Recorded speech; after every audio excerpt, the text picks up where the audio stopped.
ServSafe, and cleaning and sanitizing is a big one. It can prevent the spread of pathogens to food.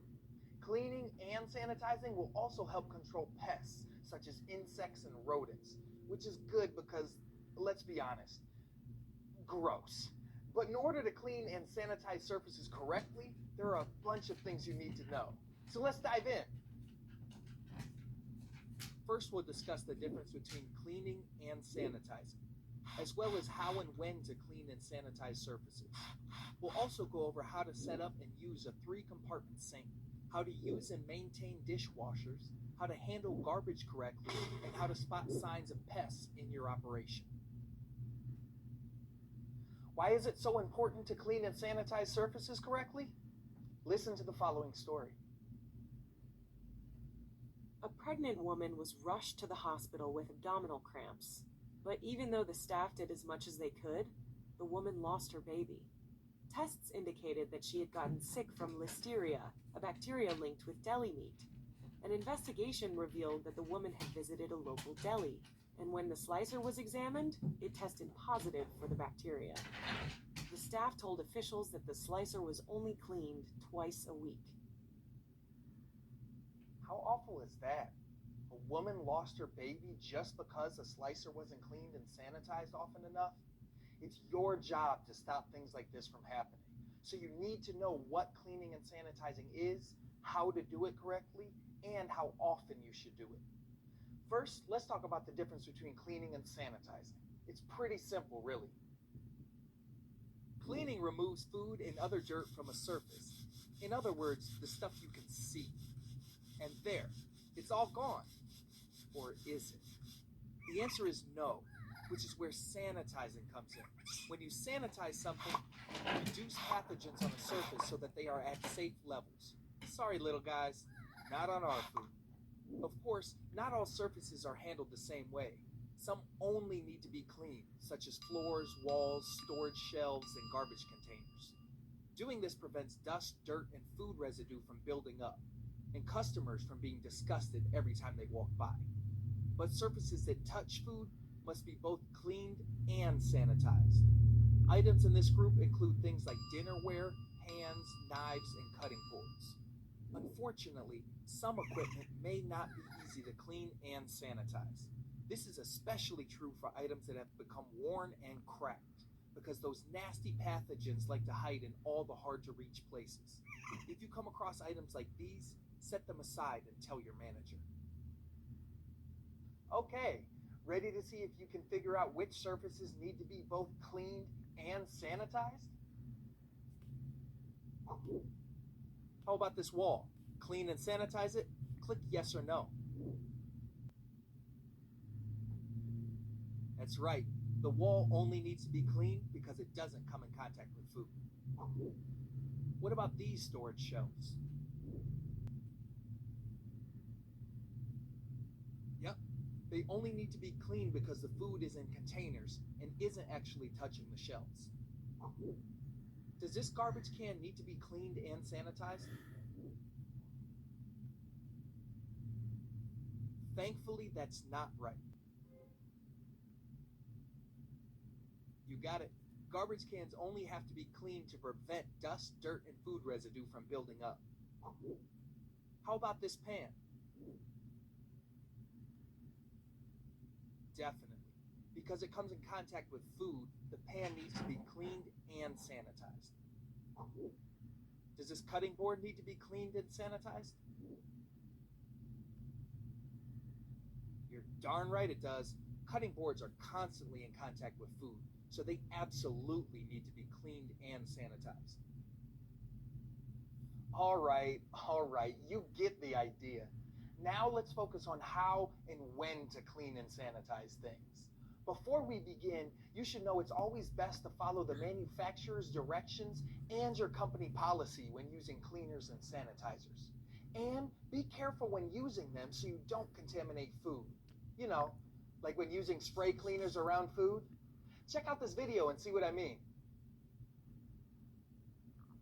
There are only a few simple steps to follow when cleaning and sanitizing a surface.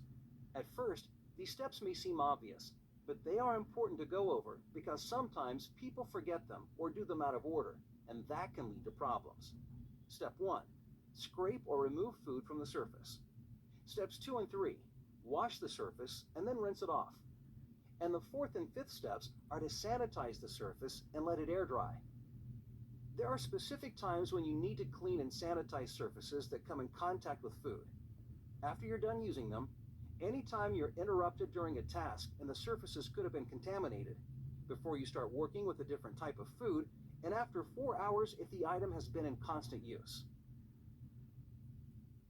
So that covers how and when to clean and sanitize most surfaces, but there are some items that need to be handled a bit differently. For example, stationary equipment. How should this kind of equipment be handled? The first thing to know is that every operation is different, so you should talk to your manager about how to clean and sanitize the specific equipment you'll be using.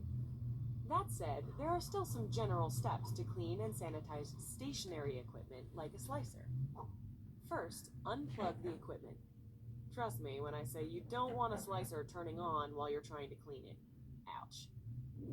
Once it's unplugged, take off the parts that can be removed. You can either wash, rinse, and sanitize these parts by hand, or you can run them through a dishwasher. We'll be talking more about using dishwashers in a bit. Now for the parts that can't be removed. First, scrape or remove food from the surfaces. Then wash, rinse, and sanitize those surfaces and let them air dry. Final step, put it all back together. Hope you were paying attention when you took the pieces apart. That's cleaning and sanitizing in a nutshell. Time for some review questions. Watch this video and see if the person cleans and sanitizes the prep table correctly.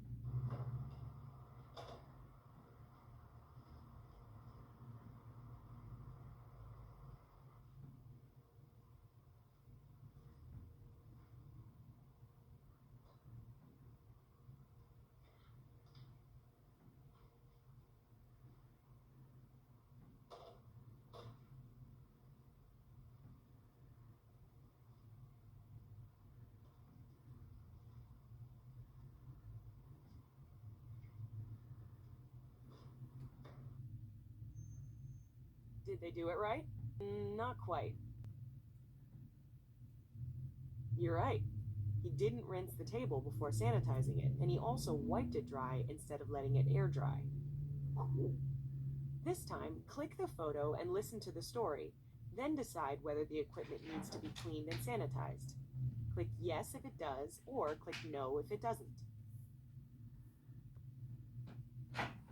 I've been prepping melons using the same knife and cutting board for over an hour. Should I clean and sanitize them?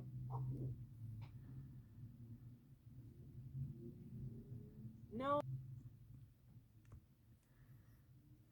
Right. The knife and cutting board don't need to be cleaned and sanitized until they've been in constant use for 4 hours. Same drill. Click the photo and then answer the question. I just finished trimming a roast and want to use the same knife and cutting board to fillet fish. Should I clean and sanitize them first? Right you are. Because the person will be working with a different type of food, the knife and cutting board must be cleaned and sanitized first. Here's another one. Click the photo and then answer the question. I just walked away to talk to my manager and then returned to chopping lettuce. Should I clean and sanitize the knife and cutting board?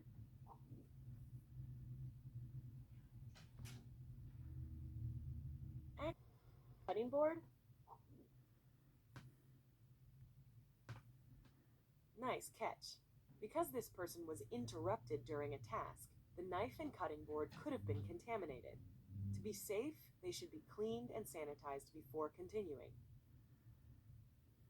Okay, we've been talking a lot about using sanitizers, but skipped over an important part, creating an effective sanitizer solution. What does that mean? Well, for sanitizers to work the way they're supposed to, they need to be mixed with water. If this isn't done correctly, the sanitizer will not be effective. Here's a question for you. What makes a sanitizer solution effective?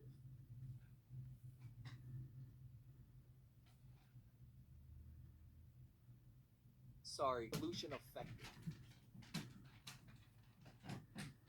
Sorry, that was kind of a trick question. Using the correct amount of sanitizer is important, but so is water temperature and contact time. Let's take a closer look. Effective. Okay, it was kind of a trick question. Water temperature matters, but so does using the correct amount of sanitizer and contact time.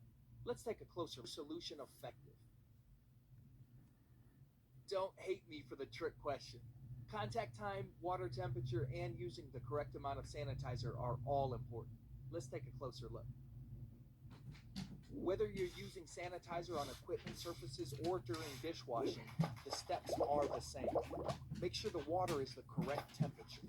A thermometer will help. Then add the correct amount of sanitizer so the solution is the right strength. Too weak and it won't sanitize. Too both obviously are problems. To prevent this, use a test kit to check the sanitizer's strength. Perhaps most important, sanitizers need time to reduce pathogens on surfaces to safe levels. This means leaving the items you're sanitizing in contact with the solution for the right amount of time. After that time is up, it doesn't matter if you're wiping or spraying sanitizer on surfaces. Always let the surface air dry. Of course, every operation is a little different, so be sure to talk to your manager about the requirements for your specific sanitizer. As we said before, different items need to be cleaned and sanitized in different ways. Big items, like pots and pans, usually go in a 3-compartment sink. You think you know how to set one up? Drag each item to the correct sink to set it up.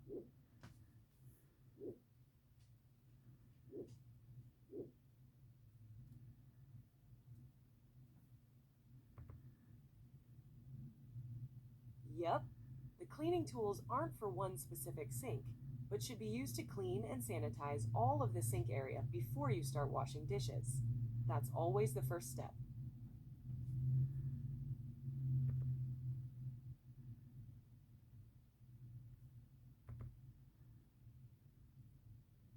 That's right. The first sink should be filled with detergent and water that's at least 110 degrees Fahrenheit, 43 degrees Celsius. Ask your manager how to do this.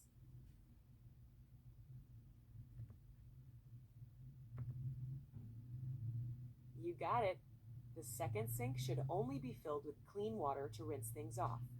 Or, if you spray rinse items, you could leave the sink empty.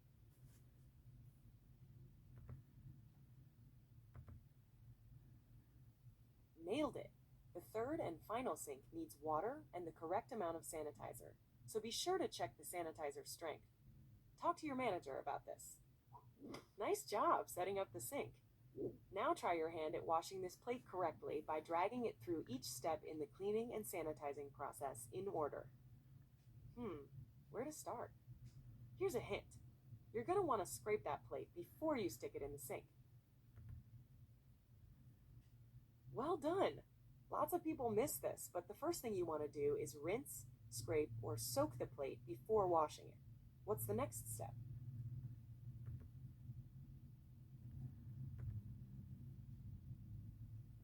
Right. Next comes washing, and you always wash items in the first sink. Use a brush, cloth, or nylon scrub pad to loosen the dirt, and be sure to change the water and detergent when the suds are gone or the water is dirty. What's next? Yes, you're on a roll. After washing comes rinsing, and after the first sink comes the second sink. You can dip them in the water or spray rinse them. Just make sure to remove any food or detergent. And, tell me if this sounds familiar, change the water when it becomes dirty or full of suds. Next.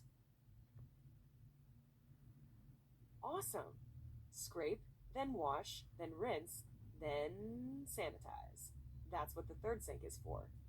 Soak them in the sanitizer solution for the correct length of time, but never rinse them afterward, because this could contaminate the surfaces. What's last? That's right. Air drying. Place them upside down on the drain board so they will, drain. And do not wipe them dry. That's fine for the big items, but what about the smaller ones?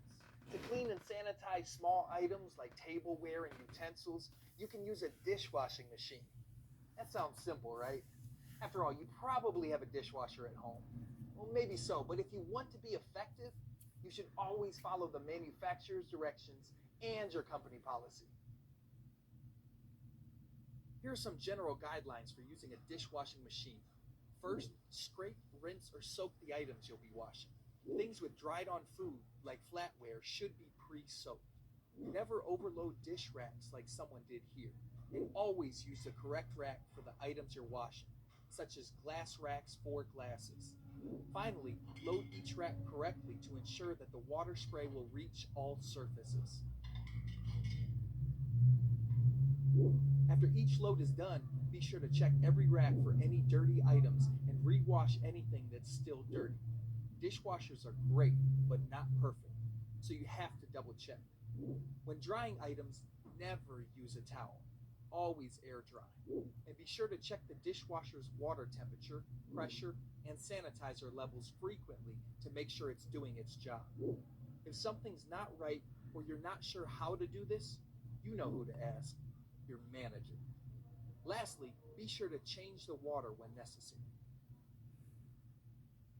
Now, let's talk dishwasher maintenance. You take good care of them, and they'll take good care of you. Even though you're using dishwashers to clean other items, you still have to clean and maintain them frequently throughout the day. Keep spray nozzles clear of food and other objects, and fill tanks with clean water as needed. Also, make sure detergent and sanitizer dispensers are filled, and remove mineral deposits from the machine when needed. Think you've got all that? How about a little review? Are these dishes being handled correctly?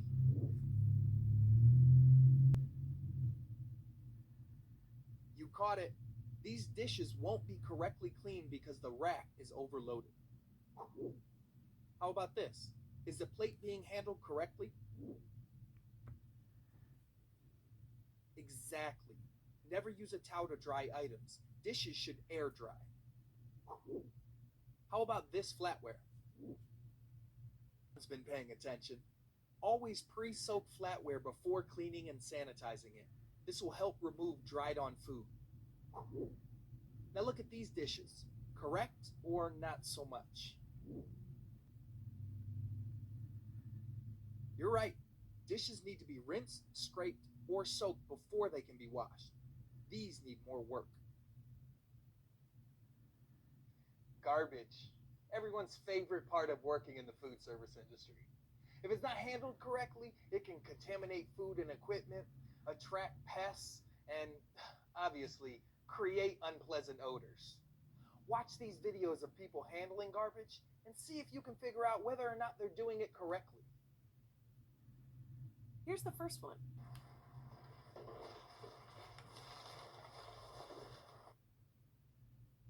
Did the person handle the garbage correctly?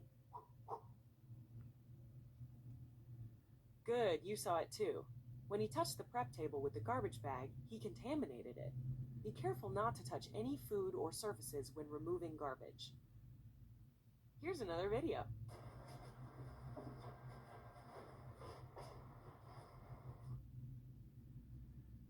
Correct or no?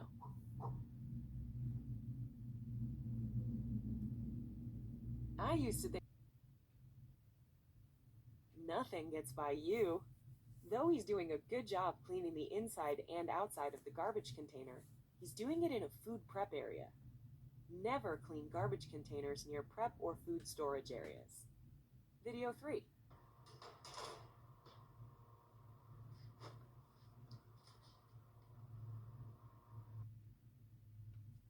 Good garbage handling skills?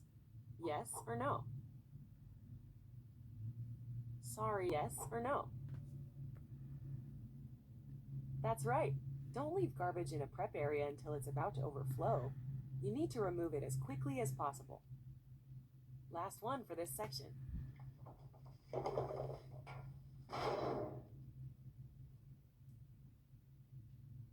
Did they handle the garbage correctly? What was wrong? He didn't close the dumpster lid. Always close the lids on outdoor containers and keep indoor containers covered when they're not being used. Are you ready for some momentous news?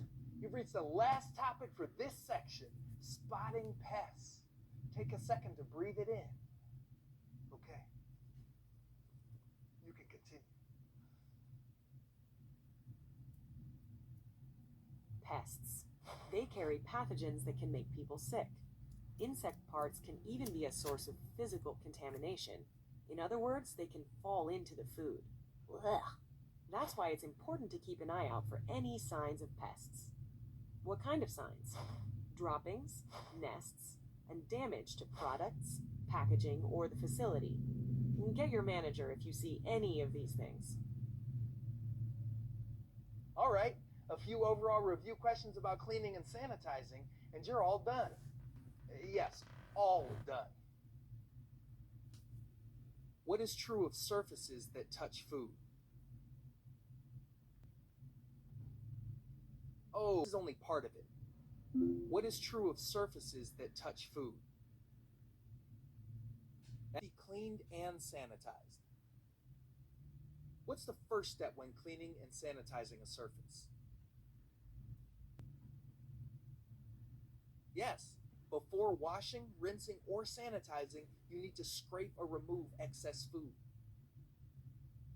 After how many hours of constant use must a surface that comes into contact with food be cleaned and sanitized? Close, exactly right. Food contact surfaces must be cleaned and sanitized after 4 hours if the items have been in constant use. What is the final step when cleaning and sanitizing in a 3-compartment sink? That's it. Air drying is the final step when cleaning and sanitizing in a 3-compartment sink. What should you do before washing items in a dishwasher?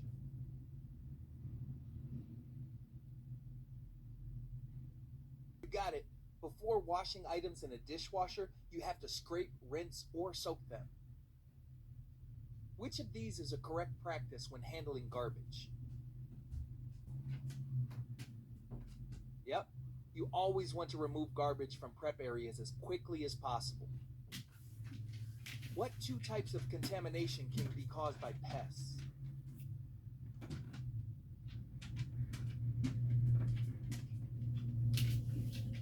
You are. Pests can be a source of physical contamination, and they carry pathogens, which are a biological contaminant.